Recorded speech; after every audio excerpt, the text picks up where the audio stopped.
మామ Monday nominations పూర్తయిపోయినాయి.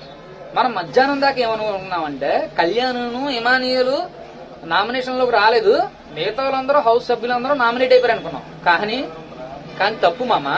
విషయం ఏంటంటే ఎక్స్పెక్టెడ్ ఇమానియల్తో సహా మొత్తం అందరూ నామినేషన్లోకి వచ్చారు, ఒక కళ్యాణ్ తప్ప.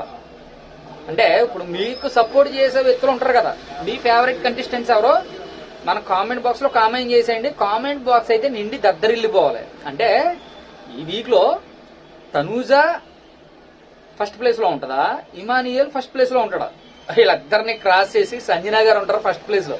ఎందుకంటే పోయిన వీక్ సండేను సాటర్డే జరిగిన ఎపిసోడ్ అలాంటిది కదా, అలాగనమాట. చూద్దాం. అసలు రోజు ఇంకొక 3 వీక్స్ ఉంది. ఎవరి సత్తా ఏంటో తెలుసుకోవాలనుకుంటే ఈ వీకే నేను. ఎందుకంటే కళ్యాణ్ అయితే నామినేషన్ లో లేడు కదా, ఎవరు ఫస్ట్ ప్లేస్ లో ఉంటారో తెలుసుకో.